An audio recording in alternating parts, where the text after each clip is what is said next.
Good evening, everyone. Thank you so much for being here today. To all of you who are here to listen to the candidates talk about their positions and qualifications for judge. And I'd also like to thank the Lorain County Bar Association, Laura Lamb, the executive director, as well as the moderators, Judge Januzzi and Judge Dolick. Thank you so much for being here today. My name is Farrah Lillian Emeka, and I'm running for judge of Oberlin Municipal Court. I am someone who is very much committed to community and have been such since a little girl. I've done community service through my time in high school, college, law school, and in my professional life as well. I am the chief prosecutor of the Oberlin Municipal Court. What that means is that I represent 13 of the 16 territories that make up the court's jurisdiction. I've done that now for 8 years. I've actually been an attorney for 24 years. And so with that experience in the court, I am very familiar with the types of issues that come up in our court, the communities that make up our court, and I've made a lot of the decisions that a judge has to make from the perspective of a prosecutor. I determine what cases that go forward in our court, and in making those determinations, I really have to think about the circumstances that impact the people that come through the court. And I'm very, very familiar with those circumstances. We have quite a bit of our criminal cases that arise as a result of individuals dealing with mental health issues and then also going to substance use to address those issues. And that really creates a lot of the crime that we see in our part of the county. As an attorney, I have a broad legal background. I do family law cases because I also have a private practice. I do probate and estate planning, and I also do civil litigation. So I have a broad legal background from which to be judged. It's important to have someone come onto the bench for this court who is very familiar with the court. With the 8 years that I've spent in the court, I know how it runs. I've had many jury trials in this court, many bench trials and evidentiary hearings. I am very familiar with the court staff, and I have a good working relationship with them all. And so my transition to the bench would be quite smooth on day one. I'd be ready to go right out of the bat. Also, it's important to, when you're thinking about who you want to have as your next judge, to know that that person has not only the legal experience, but the leadership experience and the right temperament. I am a leader in my community. I am president of the Oberlin City Schools Board of Education. I've been in that role now for 5 years. I have led and sat at the head of many board of directors for nonprofit organizations throughout Lorain County. I'm also very involved in the Bar Association here in Lorain County. I am the chair of the Grievance Committee, and prior to that I was the secretary, and I've served on that committee for many years. I have been chair of local nonprofit organizations like the Ruby and Jones Community Scholarship Fund, Lorain County Urban League, and I'm just really involved in the community, which is important because that lets you know that I will have the people at the forefront of the decision making that I have in the court as judge. The work that we do in this court really impacts people's lives, and it is important for a judge to have that at the top of mind always. Thank you so much.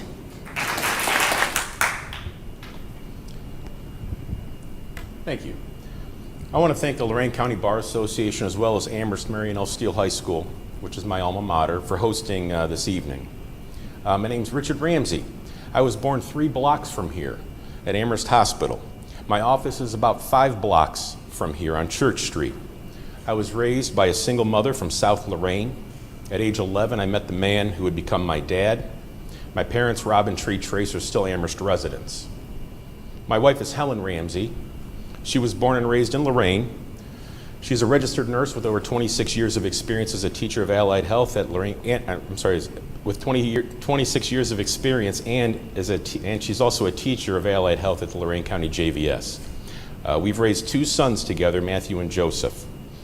We put ourselves through college. Helen graduated from Lorain County Community College's outstanding nursing program.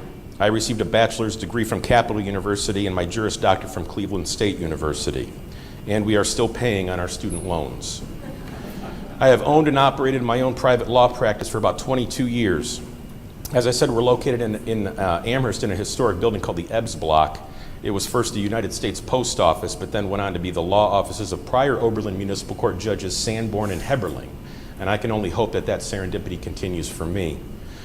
I'm an experienced manager and leader of people. For the past 8 years, I've had the pleasure of working with my paralegal, Julie Dongara. I have run a municipal department with multiple employees for years. If you want to know more about me, I urge you to speak to those people. They've worked with me and worked for me. I'm seeking to be elected the next judge of the Oberlin Municipal Court. Our current judge, the Honorable Thomas A. Januzzi, is not seeking re-election. As a result, I'm one of the 2 candidates that you could elect. And why should you vote for me? I'm an experienced officer of the court, public servant, and manager of the people. My temperament, compassion, personality, knowledge, and experience make me the perfect candidate for this position. I've been practicing in the Oberlin Municipal Court itself for the past 22 years. When I began my law practice, I did not work for a law firm or get hired by a politician. I worked for my clients. I ran my own practice. I often tell the story that when I was admitted to the bar, I asked my wife what I should do with my career. She asked, "What do you want to do?" I said, "Well, I want to have my own practice at my own office." And she said, "Let's do that now. We're used to not having money now." And I think we were 25 at the time.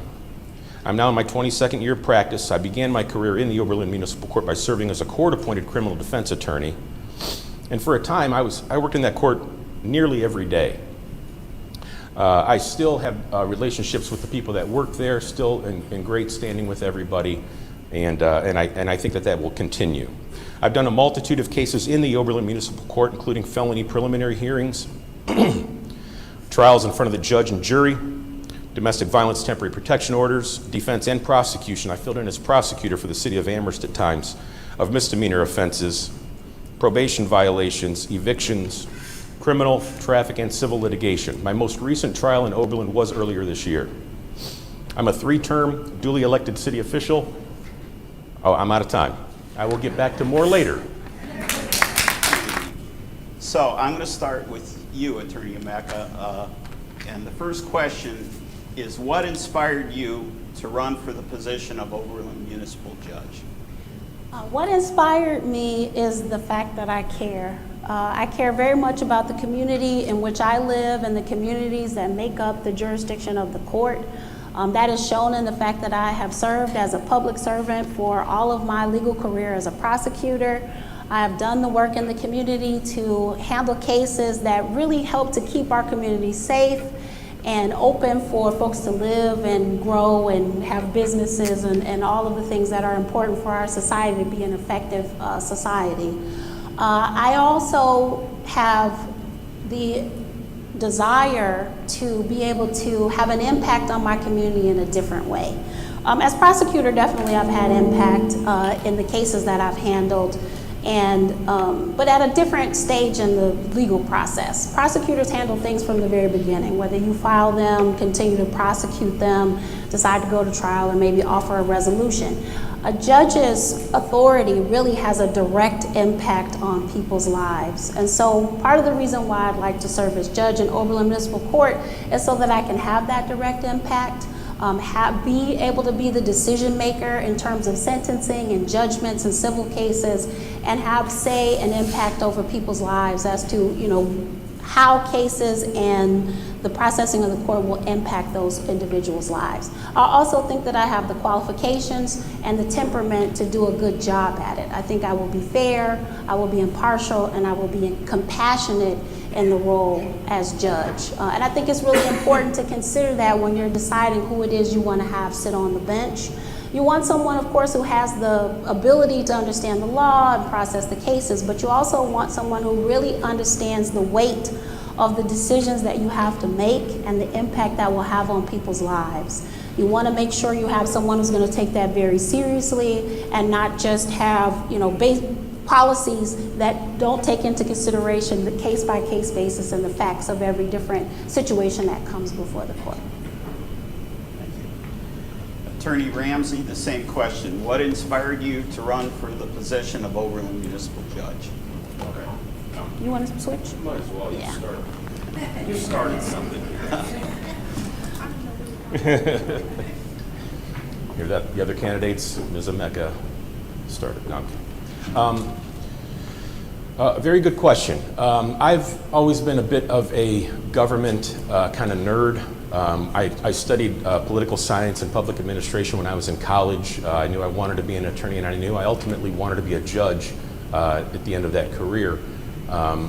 When Judge Januzzi indicated that he was not going to run for an additional term, I think I met with him shortly thereafter and indicated my desire to run for Oberlin Municipal Court Judge.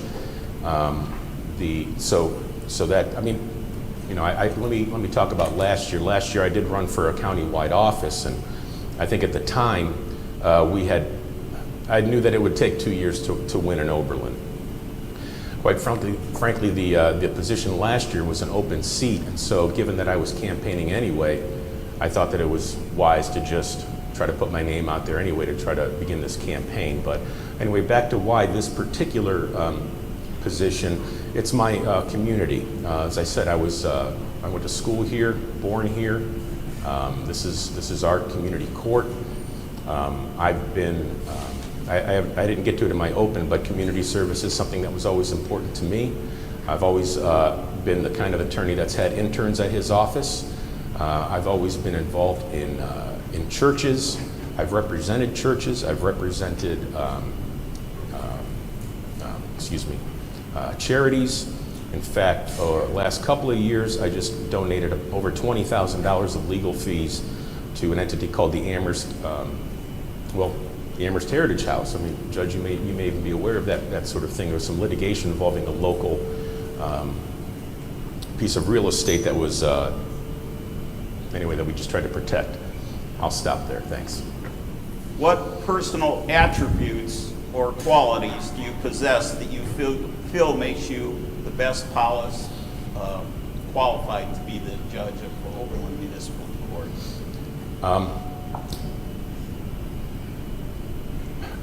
I have a problem lying. It's true. We've all been doing this stuff for a long time now. All of us up here, we're all experienced attorneys. And I don't know if you all have kind of seen, we've all done civil litigation, and just sort of the way it's sort of deteriorating in terms of the dignity that attorneys like to present themselves with. I see clapping back there, the judge. In order to be an effective litigator, I should say, you really have to believe in what you're arguing for, or you have to be able to just talk, you know, about things you don't believe in. And I have a problem with that. Right now, what Julie and I are doing mainly is like estate planning, you know, writing wills, making sure people keep their houses out of probate and stuff like that. But, you know, I did divorces for the longest time. I did custodies, criminal defense, all that stuff, and I have a real problem with being disingenuous. So I think that, and I'm a bit of a nerd when it comes to, I enjoy watching people debate and sort of the art of that. One of the things that I do public service-wise is I'm a mock trial judge. So students who are learning to become attorneys are practicing cases, and so I enjoy kind of evaluating them, watching them do their thing, and that sort of stuff. I think those kinds of things, my ability to listen to people, try to understand people, and I really think I know the law. So I think all those things are going to make me a good judge. Thank you. What personal attributes or qualities do you possess that you feel makes you qualified to be the Oberlin Municipal Judge? Well, one of the very important ones that I have is that I remain calm under pressure and in chaos.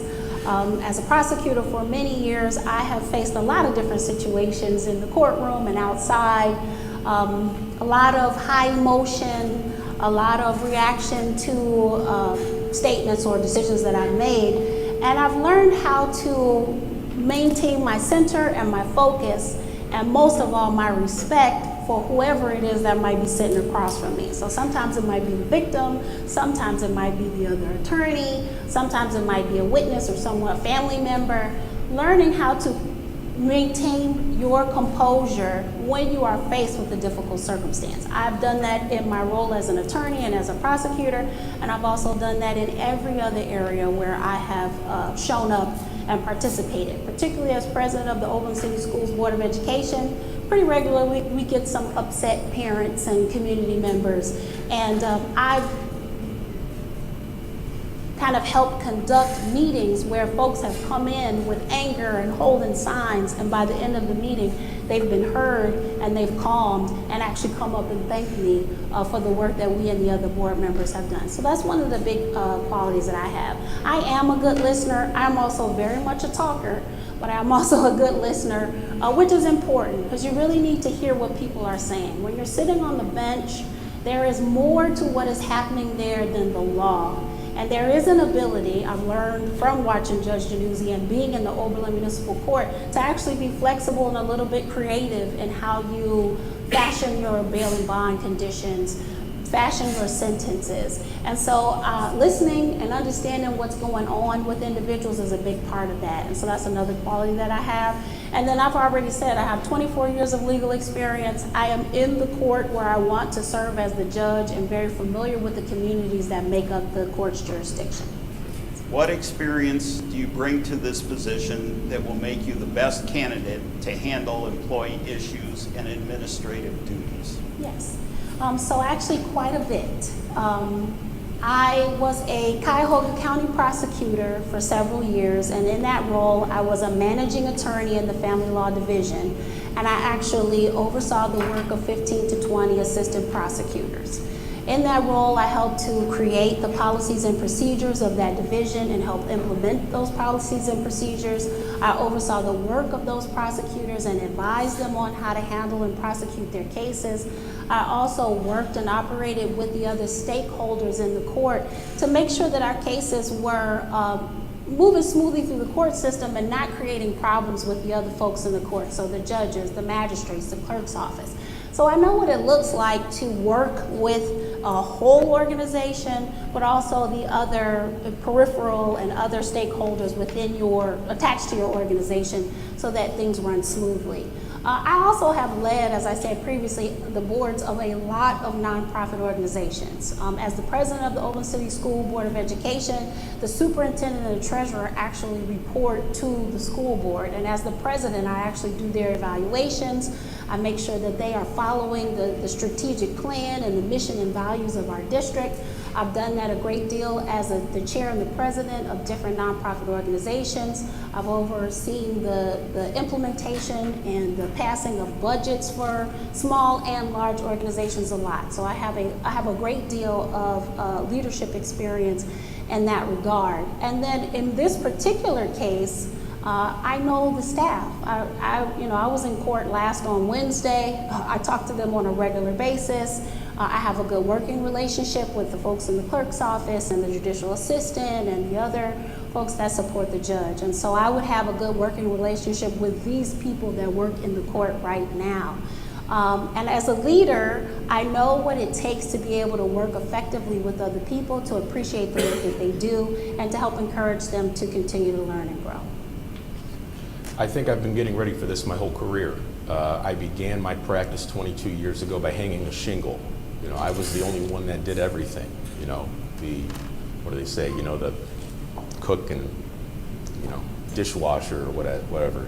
So I've throughout that practice, I've had employees. I've managed, I would say, maybe, I don't know, at least several employees, and the most recent of which has been with me quite a while now. But in addition to that, I've also run a public office for 3 terms. I was elected 3 times by the City of Amherst residents to be their city treasurer. And with that, not only do you have to oversee the staff, but I was supervising 2 different city departments, the income tax department and the treasurer's department. There are employees there. In fact, when I started with 2 employees that began 2 treasurers prior to me. And in fact, both of them finished their careers with me. And both of those were hired by Democrat predecessors of mine, and I know everybody understands that I'm the Republican nominee. So, I mean, my experience has been I go into somewhere, I try to get my understanding of what all's going on. I do a real good job with my employees, with my staff, and I've had to fashion a budget and take that budget to City Council and defend my budget and enforce my budget and follow it. So I have the experience of being a public servant and running a department for almost 12 years. in addition to my running my own business for the past about 22 years. So, The Ohio Supreme Court has established recommended deadlines for both civil and criminal cases should be finalized. How do you plan to manage your caseload and prioritize cases to meet these deadlines? I think case management in the beginning of the case. It may be that, one of the things I'm even contemplating would be like once a case is, once we kind of have our first initial case management conference, that we actually set our trial dates then and all of our deadlines then. And I think if everybody understands, lawyers like to procrastinate. They wait till the last day and then they'll try their case, or then they'll call the lawyer the day, the other attorney the day of the pretrial. And it's not how things need to be done. I think we need to, once you get on a case, I think you set up the case management schedule and you hold counsel to that. So, sorry for the short answer. That's what I would do. All right. How do you plan to manage your caseload and prioritize cases to meet these deadlines? Well, I have the great fortune of working in a court, Oberlin Municipal Court, where these deadlines are met routinely, regularly, and as part of the regular practice of the court. And the way that is done is by definitely keeping the attorneys true to scheduling regular pretrials in their criminal cases, not allowing them to continue too much beyond a final pretrial date and a trial date that goes beyond the Supreme Court deadlines. That does require work from the staff of the court and as judge, for me to have a clear policy that I would follow consistently, and that is how it's done now. I will continue to do that. I think it's very important because yes, sometimes as attorneys we do kind of push things out, especially for those of us who get very busy with our caseloads, and it shouldn't be left up to the attorneys to determine when cases will go to trial. So by having regular policies and procedures, particularly in criminal cases, to make sure that we have maybe a first, pre-trial, maybe one more, and then set a final pre-trial and a trial date after that to make sure we stay within that 6 month for our criminal cases. And then for civil cases, I would do what I've seen in the many courts that I've practiced in, is set a case management schedule.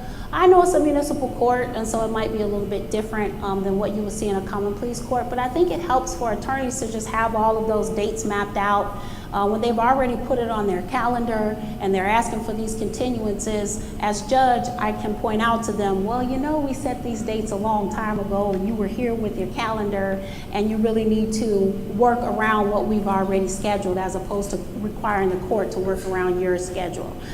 Definitely keeping open to, different circumstances that might arise that will require a continuance in certain cases. But that's the main way that I would try to manage that. And I would be, it's very much important for the court to message that we mean these deadlines and we mean to follow our timeline, and I would do that.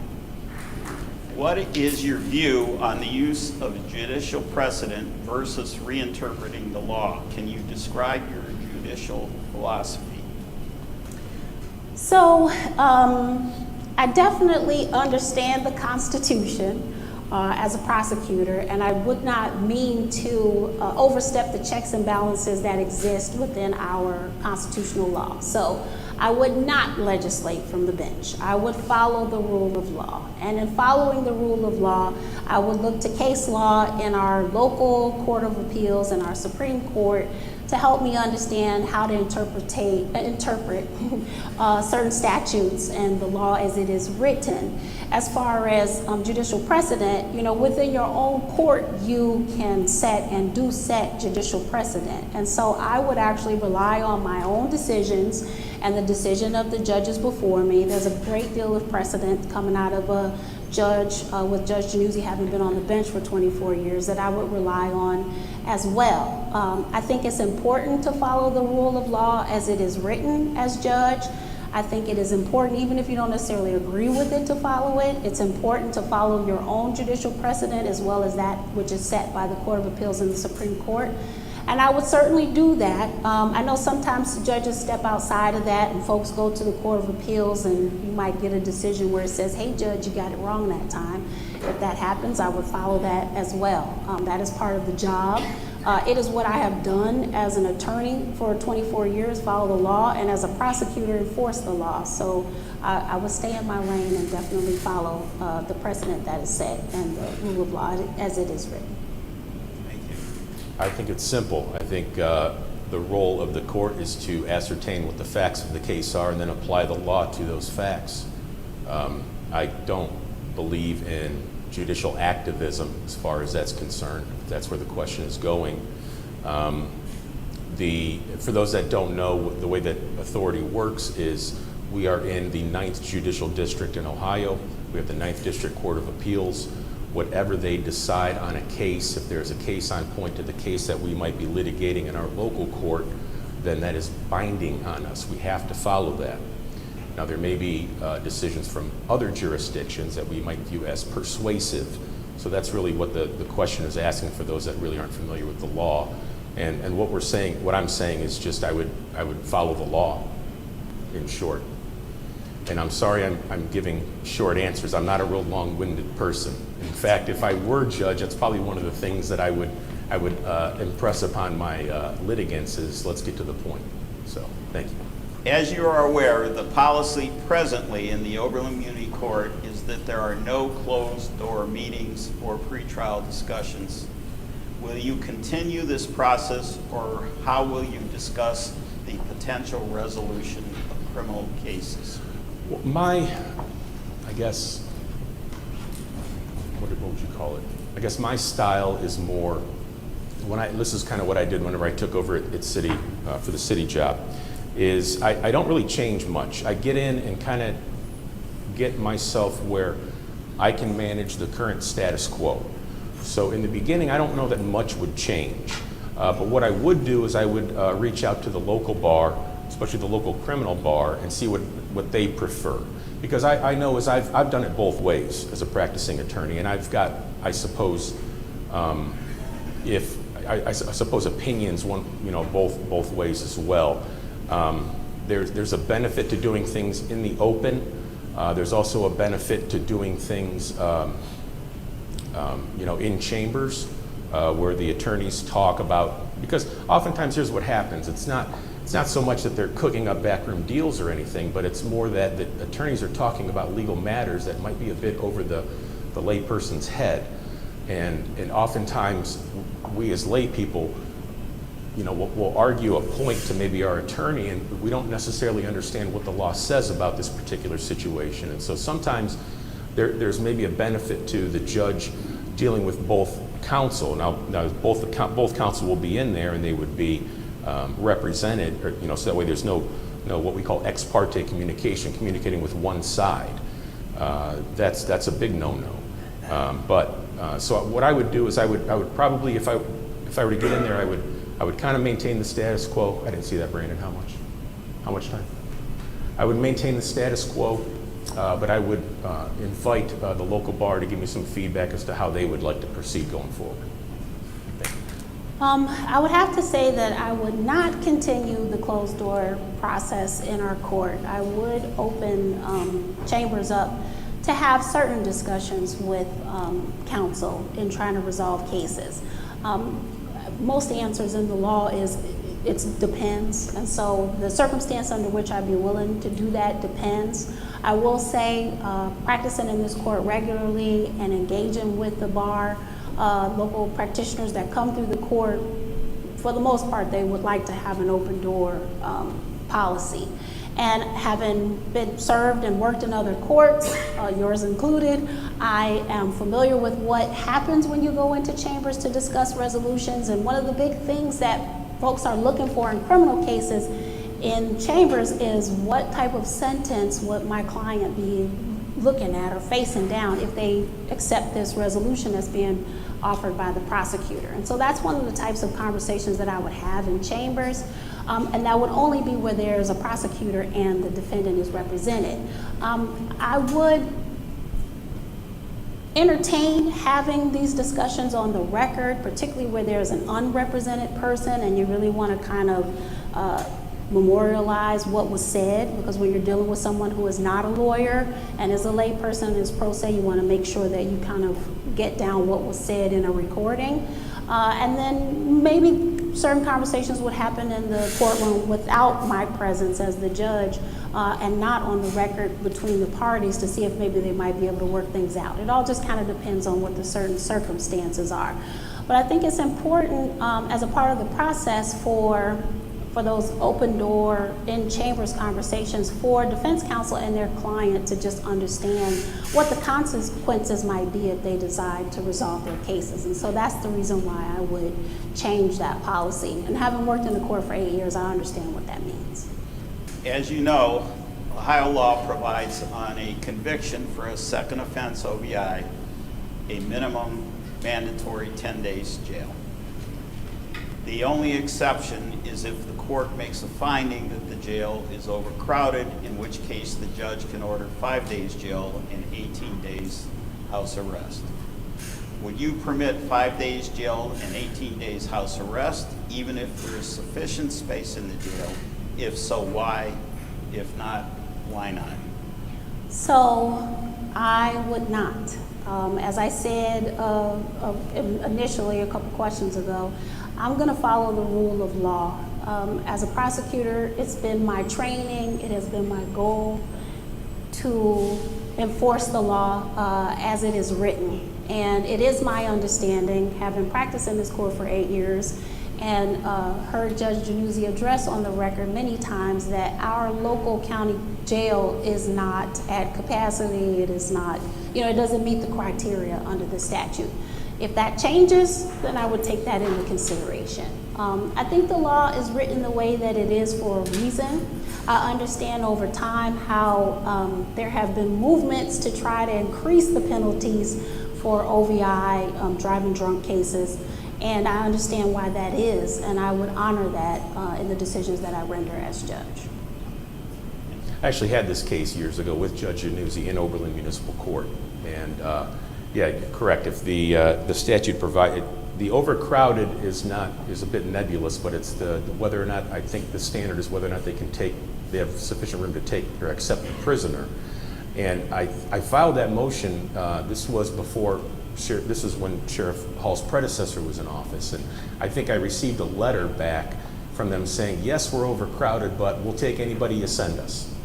So the judge said, and I was coming from that defense attorney point of view, like I was hoping that I could get my client the 5 days, So it was a disappointment to me at the time, I remember, but the judge, I think, got it right. That was his policy. If you have to follow the law, and I wouldn't see myself doing the same thing. I would follow the law. We'll see. We have a new sheriff, so we'll see what he might say if a defense attorney files a similar kind of motion or requests a similar kind of communication. But I think that's what we would have to do. Just follow the law. All right. Thank you.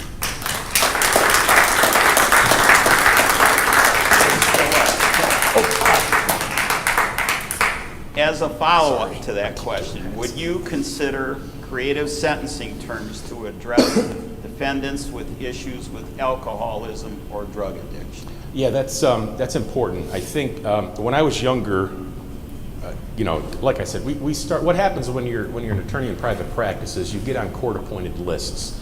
There's no public defender's office in Lorain County, unless some of our commissioners, they may want to change that from what I hear, but that's beside the point. There's no public defender's office in our county, and so what you do if you're in private practice is you go to the courts and you say, I want to take appointed cases from you, which is what I did in Oberlin. So, and one of the, so my experience has always come from that sort of defense, I guess, standpoint.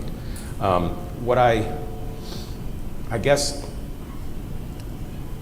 could you repeat what you're asking me again? Of what would if I would like to be creative on it? Would you have creative sentencing for defendants with drug or alcohol issues?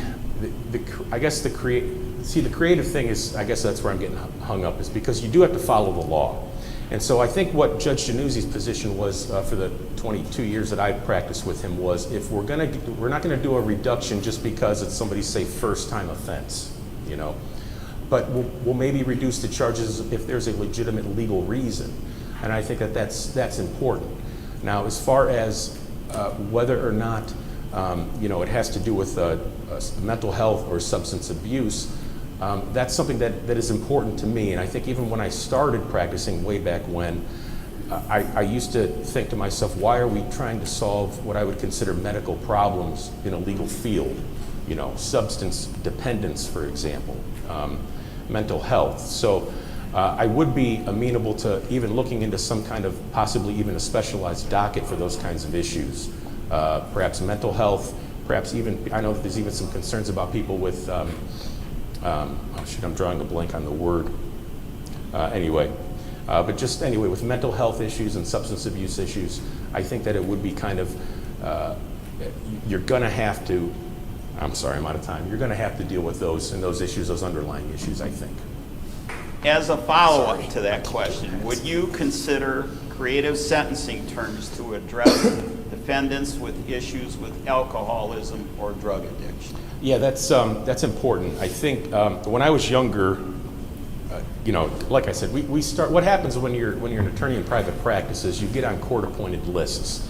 There's no public defender's office in Lorain County, unless some of our commissioners, you know, they may want to change that from what I hear, but that's beside the point. There's no public defender's office in our county, and so what you do if you're in private practice is you go to the courts and you say, I want to take appointed cases from you, which is what I did in Oberlin. So, and one of the, so my experience has always come from that sort of defense, I guess, standpoint. What I guess, could you repeat what you're asking me again? Of what would I, if I would like to be creative on it? Would you have creative sentencing for defendants with drug or alcohol issues? I guess the creative thing is, I guess that's where I'm getting hung up, is because you do have to follow the law. And so I think what Judge Januzzi's position was for the 22 years that I practiced with him was, if we're not gonna do a reduction just because it's somebody's, say, first time offense, you know, but we'll maybe reduce the charges if there's a legitimate legal reason. And I think that's important. Now, as far as whether or not you know, it has to do with mental health or substance abuse, that's something that is important to me. And I think even when I started practicing way back when, I used to think to myself, why are we trying to solve what I would consider medical problems in a legal field? You know, substance dependence, for example, mental health. So I would be amenable to even looking into some kind of, possibly even a specialized docket for those kinds of issues. Perhaps mental health, perhaps even, I know that there's even some concerns about people with, oh shoot, I'm drawing a blank on the word. But just anyway, with mental health issues and substance abuse issues, I think that it would be kind of, you're gonna have to, I'm sorry, I'm out of time. You're gonna have to deal with those and those issues, those underlying issues, I think.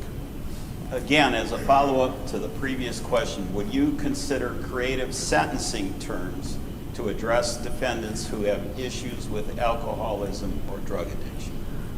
So absolutely, in a variety of different ways. As I said in my earlier remarks, from my time in the court, I've found that a lot of the crime that we have coming out of our jurisdiction, particularly the southwest part of Lorain County, it stems from mental health issues that defendants face, that they try to self-medicate with substances. And oftentimes you find people in our court who, they're not hardened criminals, they're not people who have a long history, they're just kind of stuck in a bad place. And so I really would like to have some options to help folks with treatment in those regards. And so I am considering a specialized docket. It's important for people to know that there are treatment courts all throughout the country. There are 4,000 plus courts that have treatment courts. We have them here in Lorain County.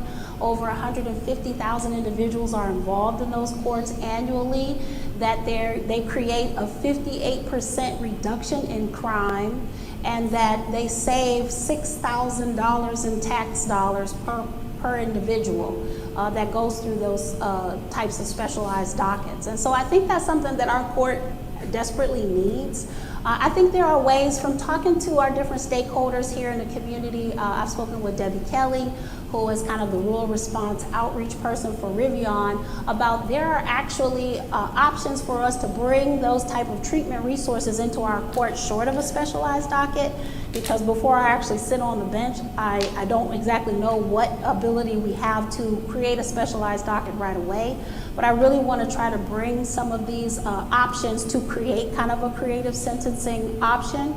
And one of the easiest ways we can do that is also through diversion. We previously had diversion in our court. I would like to bring that back and use some of the resources that we have in our community for mental health and substance abuse to help people kind of break themselves out of that rut of committing crimes as it relates to their mental health and substance use issues. So yes, I would entertain specialized dockets. I think they will greatly benefit our court, and they have greatly benefited our county where they already exist. I'll ask one last question. Okay. You are the chief prosecutor for the Oberlin Municipal Court. You obviously live within its jurisdiction. How will you handle recusals where either defendants or litigants that you know, either personally or professionally, are in front of you in your court? So that is a really good question, and I have thought about that. As I've said over and over again here today, I am handling cases in the court right now. I will be there tomorrow with a full docket. And so that means that I will be a participant in cases that will come before me. And so my plan first, and I've already talked to the law director about this, is to have someone come in upon being elected judge, to have someone come in and handle new cases that come in after November 4th. And so that I don't have a conflict there, try to resolve the cases that I have pending as quickly as I can. And then when, as judge, I'm faced with cases where I was a participant, I would have someone come and sit as a visiting judge to handle those cases. As far as knowing people in the community, I mean, that's the reason why you want your judge and why judges have to come from the jurisdiction, the communities that make up the jurisdiction of the court. You really want folks on the bench who understand the people that are before them. And for that reason, I have traveled throughout the entire jurisdiction of the court. I have set foot in every single one of the 16 territories and talked to the people who are there. I have served in this county in a lot of different ways, and so I know a lot of people. And so this will happen. That doesn't necessarily mean that I would have to recuse myself in every case, but I would be very thoughtful about investigating and disclosing on the record any conflicts that I believe I have as judge and addressing those appropriately. In some instances, the parties can kind of waive the fact that a judge can be disqualified, and I might entertain that so there's not so many cases that have to have a sitting judge. But in those cases where somebody that I've known well, or like, you know, say the superintendent of the Oberlin schools is in the court, I'm not gonna decide that case. I've worked very closely with him. I was essentially his boss at one point. You know, there would definitely be a conflict there. But that's an issue that you have to deal with living in the community where you want to be judged. And so I have a plan for addressing that.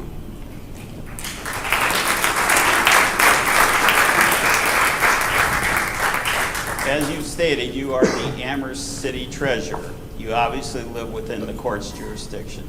How will you handle recusals where defendants or litigants that you know either personally or professionally are in front of you in court? Yeah, thank you. The Ohio Code of Professional Responsibility outlines what kind of rules we need to follow as it relates to conflicts of interest and so forth. And I believe the Code of Judicial Conduct also speaks to it. But I think that in general, what my responsibility would be to put the council on notice as to any potential conflicts of interest that I may have. As council indicated, that being in the community, you can't avoid knowing people, and people can't avoid knowing you. So I think what you do is you put the parties on notice as to any potential issue, and if they would like to seek recusal of the judge, then that they could file the appropriate motion, and that would be handled in that regard. And I suppose that I would defer to our ethics rules as it relates to anything that would trigger my immediate recusal.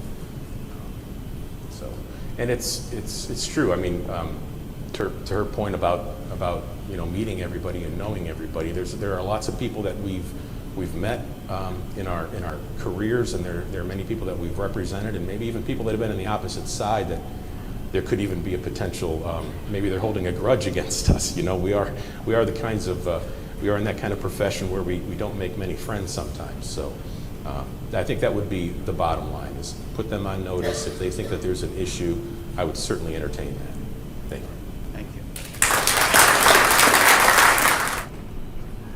I want to start by once again saying thank you so much for being here today and listening to the candidates and our qualifications and the reason why we're running for judge. I'm running to be the next judge of Oberlin Municipal Court. I am very, very involved in this community. I have lived in Oberlin for 20 years. Oberlin and Lorain County are our chosen home. When we were deciding where we wanted to raise our children, our two boys, we chose to return to Lorain County and return to Oberlin so that we could raise our kids in a safe environment. And thankfully, we were right in our choice. I have a 27-year-old and a 22-year-old son, and they are doing very well out there in the world as adults. I also want to briefly thank my husband, Justin, who has stood by me in this journey that I've had to come before you today. It takes a lot of work, dedication, and we've been learning on the fly here, and I really appreciate everything that you've done to support me all the way through this moment. And I'm asking for your vote for Oberlin Municipal Court Judge because I am the most qualified, best qualified candidate, and I have the most relevant experience. As I said, I'm going to be in Oberlin Municipal Court tomorrow, and I'm going to be handling cases the rest of this week, and I've done a lot of jury trials currently. I understand the type of people that are coming through our court, the type of cases that are coming through our court, and I have been in that court not just as a prosecutor handling criminal cases. I've also handled civil actions in that court, evictions and other smaller collections matters and civil complaints. And so I have a broad experience as an attorney. From my practice in this court, I've practiced in Elyria Municipal, Lorain Municipal, Vermilion Municipal. I've practiced throughout the entire state of Ohio. Just last week, I was in Wood County on a divorce case doing a mediation. I have a broad experience as an attorney. I have the leadership skills necessary to help run this court. I am very, very involved in my community. I've served in this community here in Amherst as a part of Amherst Rotary and their fruits and veggies program at the Powers Elementary School. That's how much I care about the people who make up the jurisdiction of this court. And they will be at the core of the decisions that I make as judge. I will follow the law. I will be impartial. I am knowledgeable about the types of cases that come through our court, and I will have your family members, your children, your colleagues at the heart of the decisions that I make. And it's really important for that to be a consideration when you're deciding who will be your next judge of Oberlin Municipal Court. I ask for your vote on November 4th, and I thank you once again for your time today.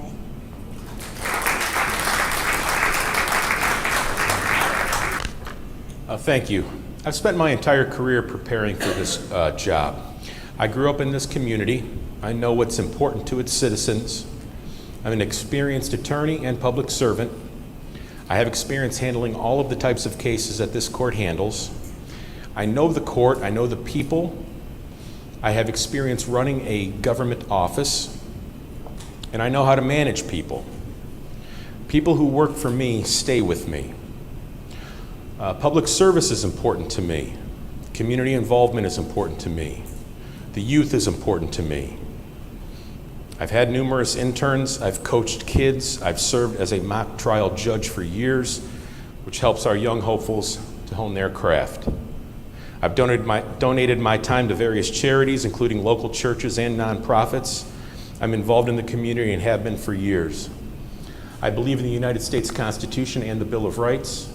Every person that would appear before me will be heard and listened to. I will make sure that everyone enjoys the equal protection of the law and that each person's constitutional rights are protected. My name is Richard Ramsey. I ask for your vote on November 4. Thank you.